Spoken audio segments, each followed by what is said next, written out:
Em 1822, o ar quente de Pernambuco carregava o cheiro doce de açúcar queimado e o peso sufocante de uma opressão que parecia eterna. Dentro da cozinha principal do Engenho Santa Fé, o aroma era outro. Cheirava a cravo, canela e a gordura de um leitão assado que dourava no fogo há horas. Aquele banquete celebrava a riqueza do Coronel Matias, um homem que acreditava ser dono da vida e da morte de todos em suas terras. Um senhor que construiu seu império sobre o suor e o sangue de centenas de pessoas que ele considerava apenas mercadoria. Baltazar movia as mãos calejadas sobre a carne com a delicadeza de um artista plástico.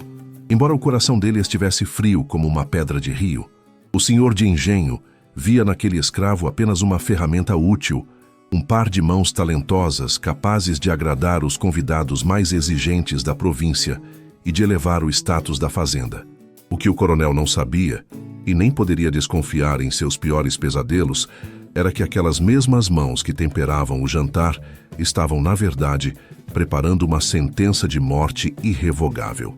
A cozinha não era mais um local de serviço ou submissão, mas o laboratório silencioso de uma vingança que demorou 6 meses para ser arquitetada e que explodiria naquela noite. Mas antes de continuarmos com a história de Baltazar e descobrirmos como ele transformou a própria arte em uma arma fatal, quero falar diretamente com você, meu amigo e minha amiga que está me assistindo agora. Seja muito bem-vindo ao canal Casa Grande e Correntes, o lugar onde você conhece histórias que mexem profundamente com o coração e que revelam verdades que o tempo tentou calar. Quero aproveitar e pedir para você se inscrever no canal. Isso faz com que mais pessoas conheçam essas narrativas que merecem ser contadas e jamais esquecidas. E se você sentir vontade, me diz nos comentários qual é o seu nome e de qual estado você está nos assistindo, porque é muito bom conhecer melhor quem nos acompanha nessa jornada pela memória. Agora pega um café, se acomoda bem aí e se prepara, porque a vingança de Baltazar não foi construída com facões, revoltas barulhentas ou força bruta. Não, foi construída com algo muito mais devastador. O silêncio absoluto, a paciência de quem não tem mais nada a perder e o uso inteligente da única fraqueza que o senhor de engenho não conseguia controlar, a sua própria gula e arrogância. Para compreender a frieza cortante que tomou conta do coração de Baltazar e entender por que aquele banquete se tornaria um marco de sangue na história de Pernambuco, é necessário recuar no tempo. Precisamos voltar exatamente 6 meses antes daquele outubro fatídico para uma noite de junho que começou como qualquer outra no Engenho Santa Fé, mas que terminaria destroçando a única coisa pura que restava na vida daquele homem. A vida naquele lugar sempre foi regida pela brutalidade do sino e pelo estalo seco do chicote. Uma rotina de sol a sol que moía a gente como a moenda moía a cana, extraindo tudo até sobrar apenas o bagaço. No entanto, Baltazar e sua esposa Amara tinham conseguido, contra todas as probabilidades, construir um pequeno refúgio emocional no meio daquele inferno. Eles estavam juntos há 20 anos. Não era uma união oficializada no papel dos brancos, mas era construída na resistência silenciosa de quem busca manter a humanidade, quando o mundo ao redor insiste em tratá-los como mercadoria ou animal de carga. Amara era a lavadeira-chefe da Casa Grande, conhecida por deixar os linhos brancos impecáveis e por sua habilidade em remover qualquer sujeira, sem estragar os tecidos delicados. Baltazar, por sua vez, era o cozinheiro mestre, cujos pratos eram a vaidade suprema do Coronel Matias, exibidos aos convidados como troféus de sua posse, e o fato dele ser um cozinheiro homem de algum modo trazia ainda mais status ao coronel. Naquela noite específica, a Casa Grande estava em polvorosa. O Coronel Matias recebia comerciantes importantes, vindos do Rio de Janeiro, e até um representante da corte portuguesa para negociar a safra de açúcar do ano seguinte. A pressão por perfeição era absoluta, pois cada detalhe da recepção seria julgado. A sala de jantar estava iluminada por dezenas de velas de cera de carnaúba, criando um ambiente dourado e sufocante. À mesa, uma peça maciça de jacarandá estava posta com a toalha de linho mais cara que a família possuía, uma peça trazida diretamente da Holanda. com bordados manuais que valiam mais do que a vida de qualquer escravo ali presente. Amara servia o vinho com a discrição habitual, movendo-se como uma sombra entre as cadeiras, treinada para ser invisível, para não perturbar as conversas altas e as gargalhadas dos homens brancos que decidiam o destino da economia local. O ar estava pesado com o cheiro de charutos e assados. O acidente, aquele instante maldito que mudaria tudo, aconteceu em uma fração de segundo. Um dos convidados, um comerciante corpulento, gesticulou de forma exagerada ao contar uma vantagem comercial e bateu a mão pesada na taça de cristal. O vinho tinto escuro e denso tombou. O líquido se espalhou pelo tecido alvo da toalha holandesa como se fosse uma ferida aberta sangrando, expandindo-se rapidamente diante dos olhos aterrorizados de Amara.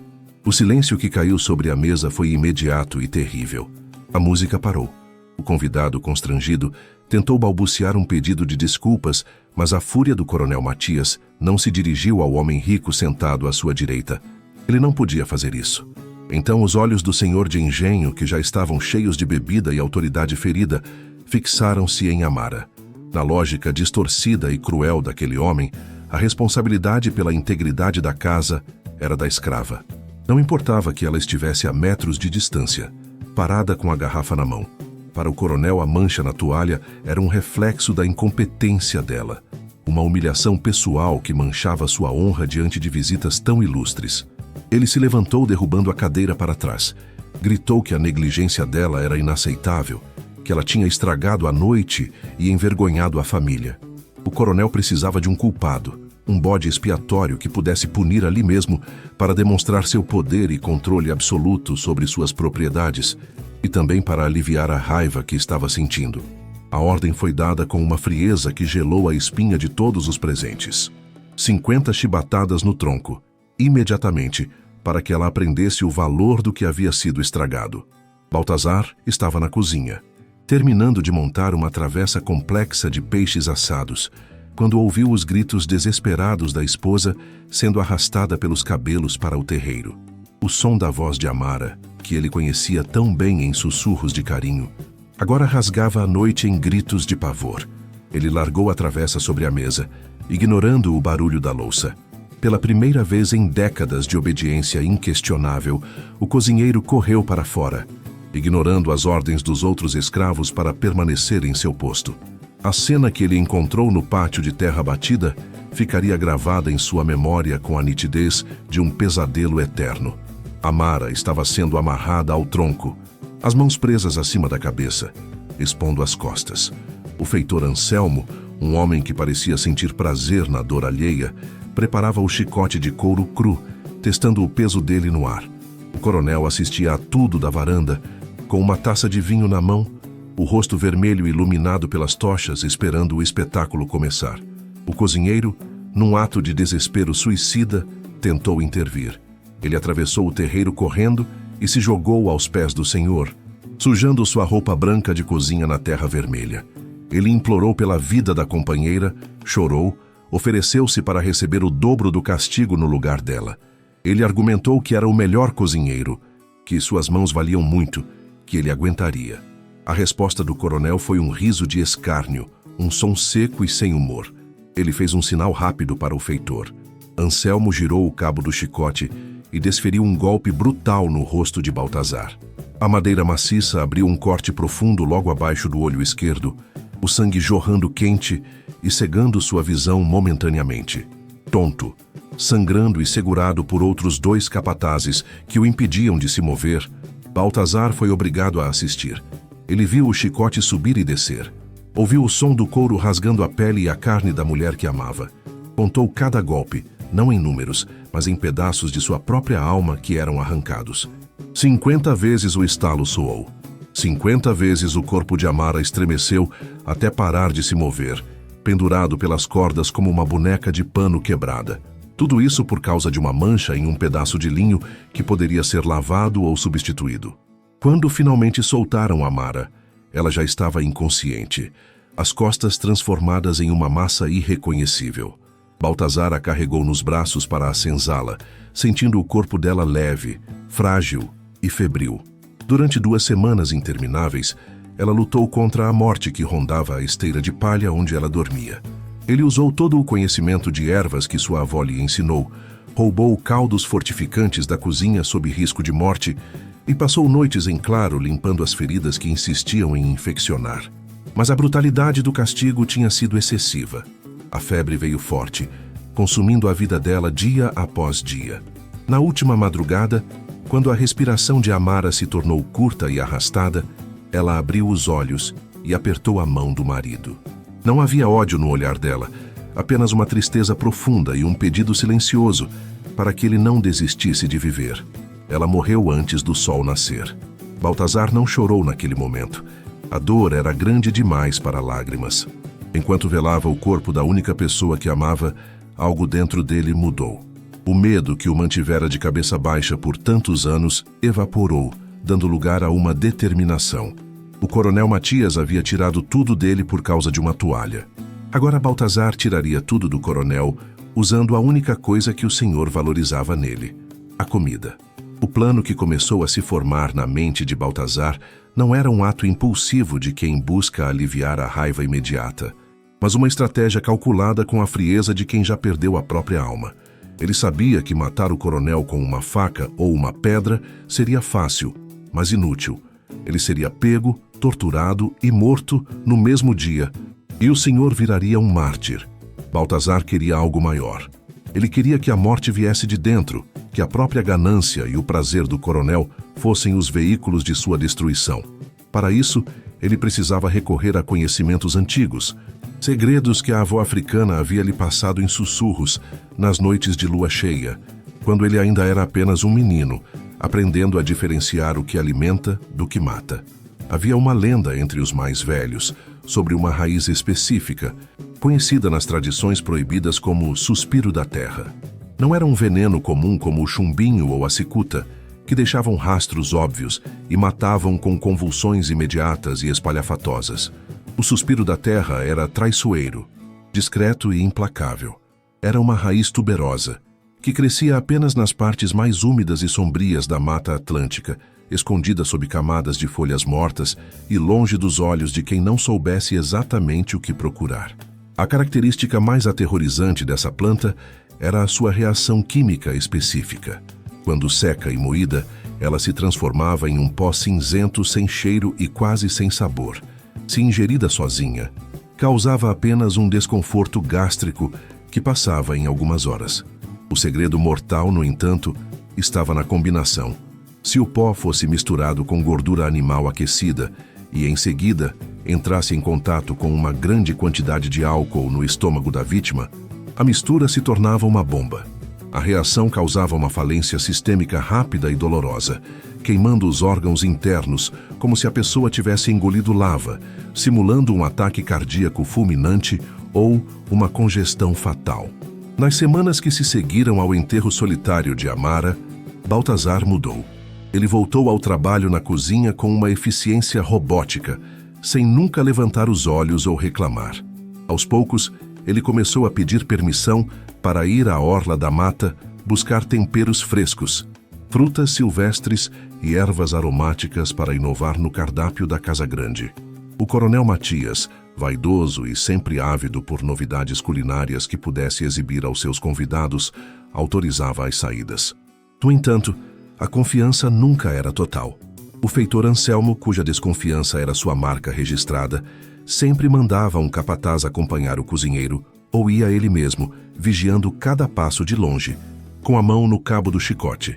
Cada incursão na floresta era um jogo de xadrez mortal.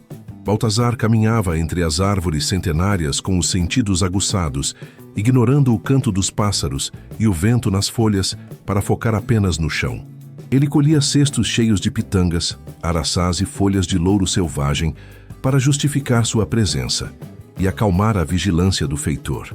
Mas seus olhos escaneavam a terra escura, procurando as folhas ovaladas e de um verde quase negro que indicavam a presença da raiz proibida.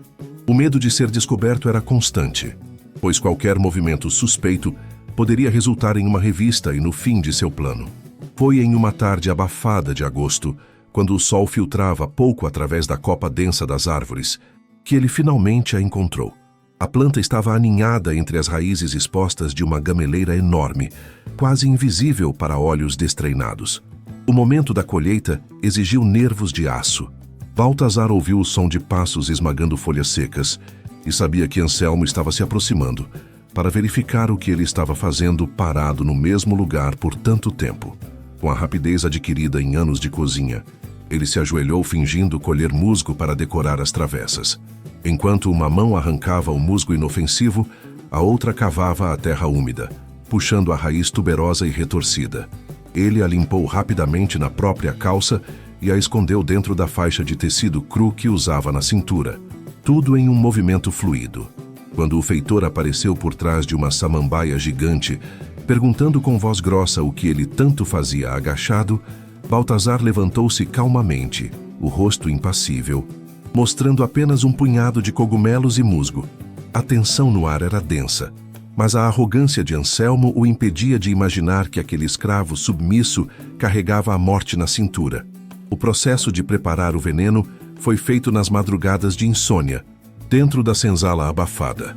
Enquanto os outros escravos dormiam o sono pesado da exaustão, Baltazar trabalhava no escuro, guiado apenas pelo tato.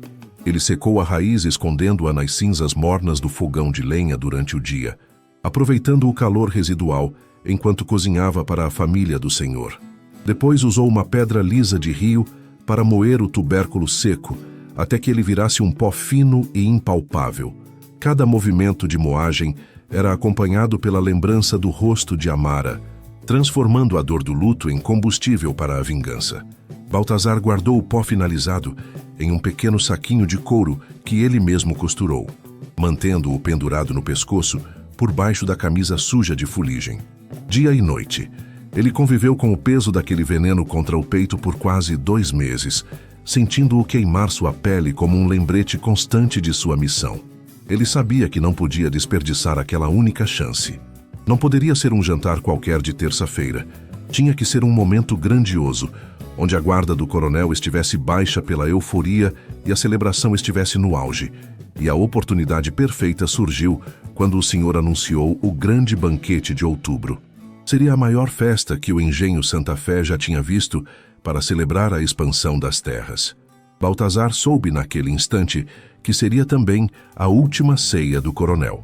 O dia do banquete amanheceu com uma agitação que parecia vibrar nas paredes de taipa do engenho Santa Fé. Desde as primeiras luzes do sol, o movimento era incessante.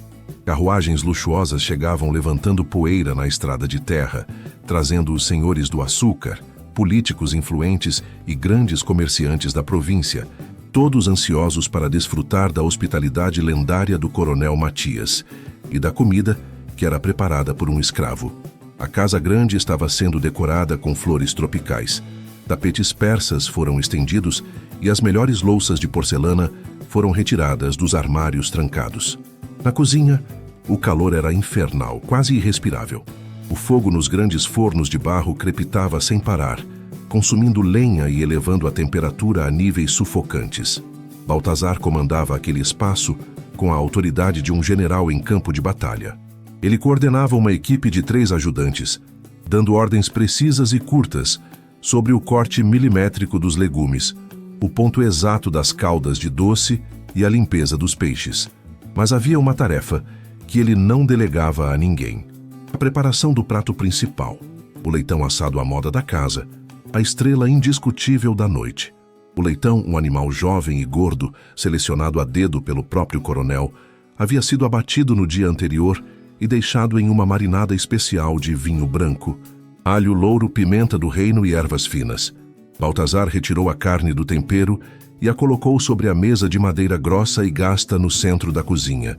Ele olhou ao redor e, com um gesto brusco, dispensou os ajudantes, mandando-os buscar mais lenha no pátio e água fresca no poço. Ele precisava de apenas alguns minutos de solidão absoluta. O barulho da festa, começando na sala de jantar, chegava abafado até ali. Risadas estridentes e brindes que soavam como insultos aos ouvidos do cozinheiro. Com as mãos firmes, que não tremiam nem por um segundo, ele retirou o saquinho de couro de dentro da camisa. O pó cinzento do suspiro da terra parecia inofensivo à primeira vista. Apenas mais um tempero exótico entre tantos outros potes de especiarias. Baltazar misturou o veneno com uma porção generosa de banha de porco pura e começou o ritual. Ele massageou a carne com a mistura letal, seus dedos trabalhando a gordura para dentro das fibras do animal. Ele concentrou a maior parte da substância estrategicamente na região da barriga e do lombo, as partes favoritas do Coronel Matias. O senhor sempre exigia, com sua arrogância habitual, ser servido primeiro e com os pedaços mais suculentos e gordurosos. Baltazar sabia exatamente como a gordura do porco, ao derreter no forno, camuflaria qualquer vestígio de textura que a raiz pudesse ter. Era uma armadilha perfeita, desenhada sob medida para o paladar do seu algoz. Enquanto o leitão assava lentamente no forno, o cheiro delicioso começou a tomar conta do ambiente, escapando pelas janelas e invadindo o pátio. Era uma ironia cruel e poética que o aroma da morte fosse tão apetitoso. Baltazar monitorava o fogo, mantendo o rosto impassível, sem deixar transparecer a tempestade que rugia dentro dele. Durante as horas seguintes, ele serviu as entradas, pratos de camarão, saladas complexas e sopas ricas, entrando e saindo do salão de jantar com a cabeça baixa, invisível aos olhos dos convidados que apenas viam as bandejas prateadas. Nunca o homem negro que as carregava. O Coronel Matias estava na cabeceira da mesa, o rosto já ruborizado pelo consumo excessivo de vinho do Porto. Ele falava alto, interrompendo os outros, gabando-se de suas conquistas, de suas terras e fazendo piadas cruéis sobre a rigidez com que tratava seus escravos, arrancando risadas nervosas e complacentes dos presentes. Baltazar ouvia tudo enquanto servia. Cada palavra de desprezo, cada risada debochada, alimentava sua determinação e confirmava que ele estava fazendo a coisa certa. Ele viu Anselmo, o feitor, parado em um canto escuro do salão, vigiando tudo com os braços cruzados e o olhar atento de um cão de guarda. O olhar do feitor cruzou com o do cozinheiro por um instante tenso, mas Baltazar não desviou e nem piscou. Ele sustentou o olhar com uma calma sepulcral que Anselmo não conseguiu decifrar. Finalmente, chegou o momento de servir o prato principal. Baltazar retirou o leitão do forno. A pele estava dourada, brilhante e pururucada, estalando de tão crocante. Ele acomodou a carne em uma travessa de prata maciça, decorando-a com rodelas de laranja e farofa de milho dourada. O peso da travessa em seus braços parecia o peso do próprio destino de todos naquela casa.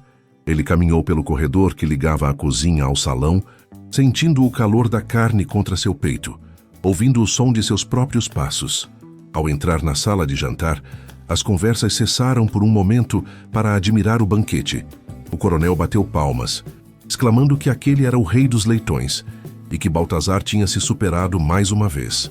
O senhor de engenho, com a gula brilhando nos olhos, pegou a faca e o garfo de trinchar. Ele mesmo fez questão de cortar o primeiro pedaço, ignorando a etiqueta. A faca deslizou pela pele crocante e pela carne macia da barriga, exatamente onde o veneno estava mais concentrado e fundido com a gordura. O vapor subiu, carregando o aroma irresistível.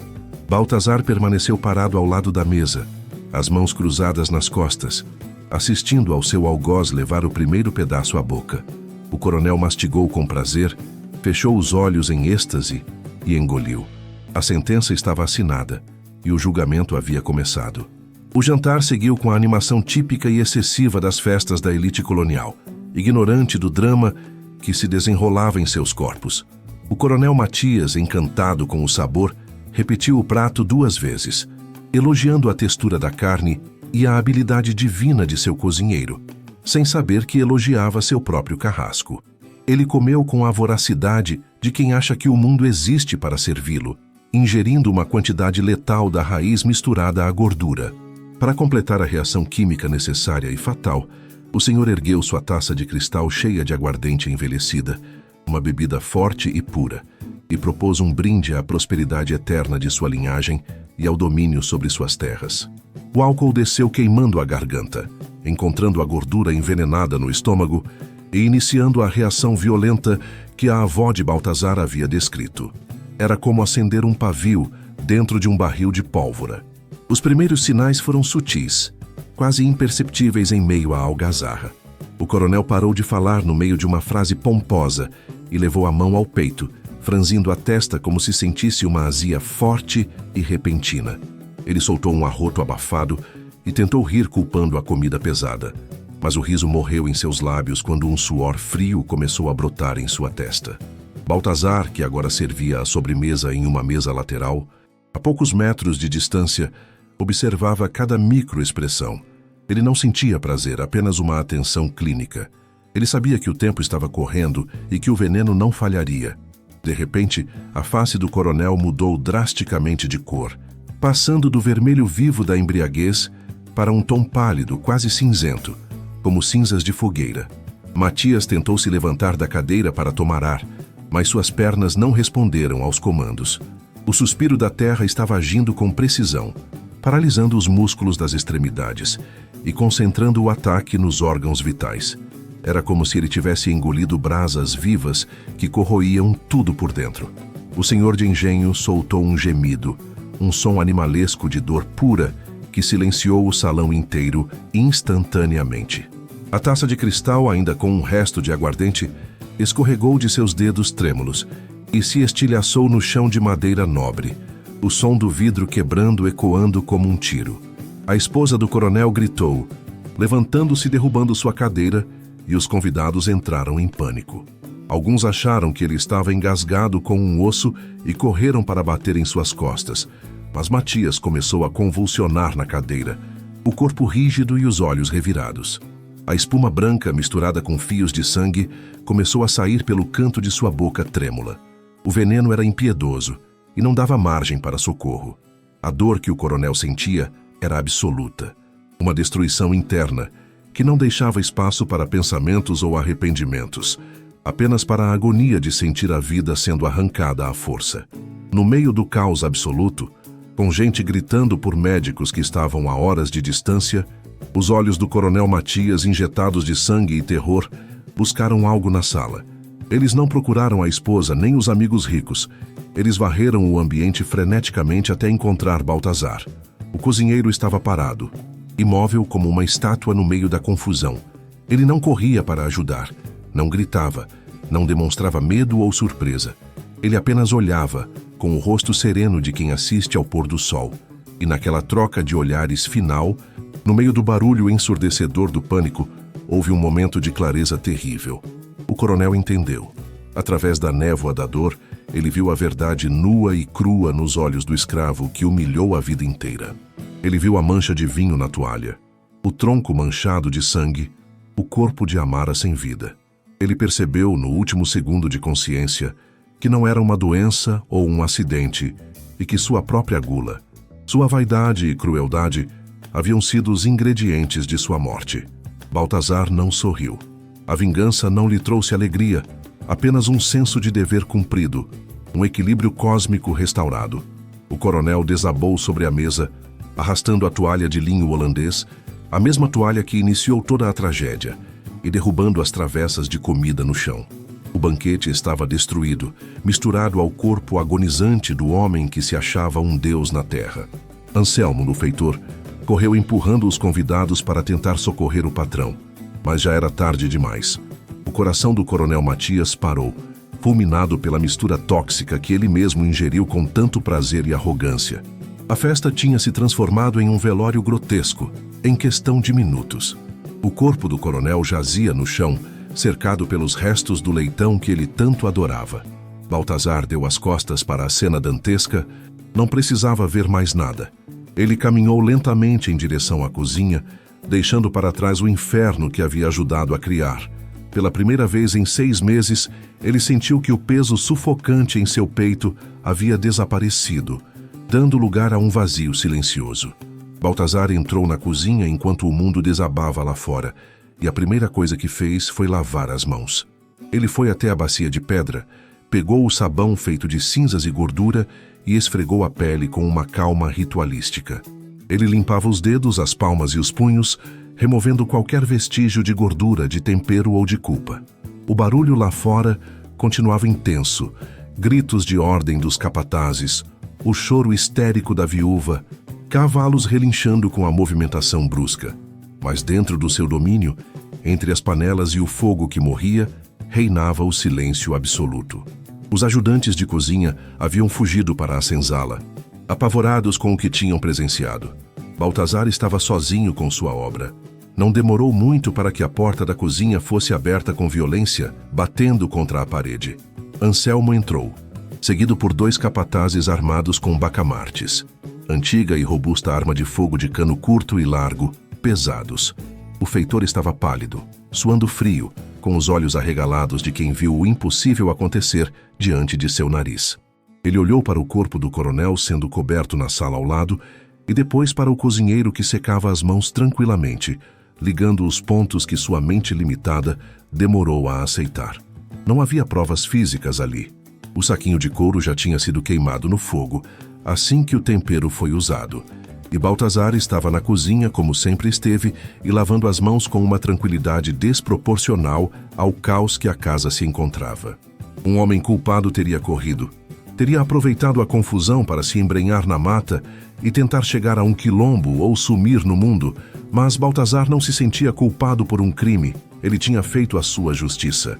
Anselmo gritou, perguntando o que ele tinha feito, que bruxaria ele tinha usado. Baltazar não respondeu.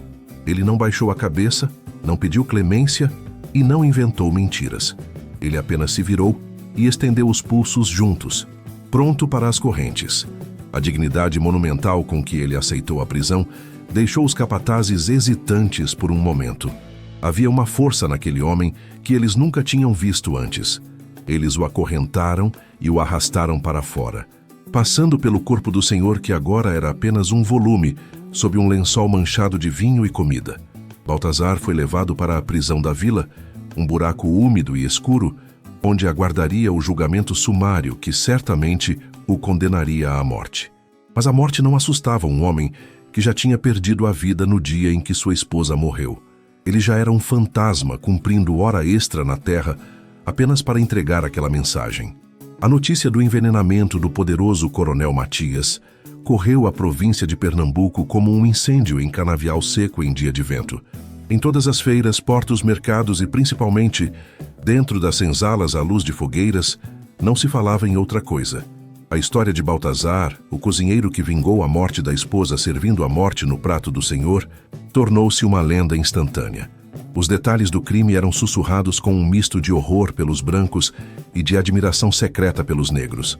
Diziam que ele usou feitiçaria antiga, que invocou espíritos da guerra, mas a verdade era mais simples e muito mais aterrorizante para os senhores de engenho. Ele usou a inteligência e o acesso que tinha. O impacto psicológico foi devastador para a elite local. De repente, a dinâmica de poder nas casas grandes mudou sutilmente. Cada banquete, cada jantar de gala, cada xícara de café servida por mãos escravas tornou-se uma fonte potencial de medo. Senhores poderosos, que antes dormiam tranquilos protegidos por seus exércitos de capitães do mato e grades de ferro, agora olhavam com desconfiança para seus cozinheiros e mucamas. A certeza da impunidade, que era a base da crueldade deles, havia sido quebrada. Baltazar provou que as muralhas altas da Casa Grande protegiam contra inimigos externos, mas não protegiam contra o inimigo que vivia dentro dela, cozinhando sua comida e lavando sua roupa. Muitos senhores passaram a obrigar seus escravos a provar a comida na frente deles antes de comer, revivendo costumes medievais por puro terror. A crueldade não acabou, claro, mas o medo se instalou de forma permanente nos olhos dos tiranos. Na prisão, Baltazar foi interrogado e torturado para revelar qual planta havia usado e quem o havia ajudado, mas ele manteve o silêncio até o fim. Ele levou o segredo do suspiro da terra para o túmulo, protegendo o conhecimento de seu povo. Ele foi executado semanas depois em praça pública para servir de exemplo, mas morreu de cabeça erguida, olhando nos olhos de seus executores. Ele não libertou seu corpo das correntes, mas libertou sua alma do peso da injustiça. E, mais importante, ele deixou um legado. Nas senzalas, a história dele virou um conto de resistência e amor. Mães contavam aos filhos sobre o homem que amou tanto sua esposa que desafiou o dono do mundo por ela. Baltazar mostrou que mesmo sem armas de fogo, sem exércitos e sem ouro, um homem oprimido ainda possuía poder. O poder de observar, de esperar, de aprender e de atacar onde o inimigo era mais vulnerável, na sua própria arrogância, gula e cegueira. O engenho Santa Fé nunca mais foi o mesmo, assombrado para sempre pela memória do banquete que serviu justiça fria em uma travessa de prata.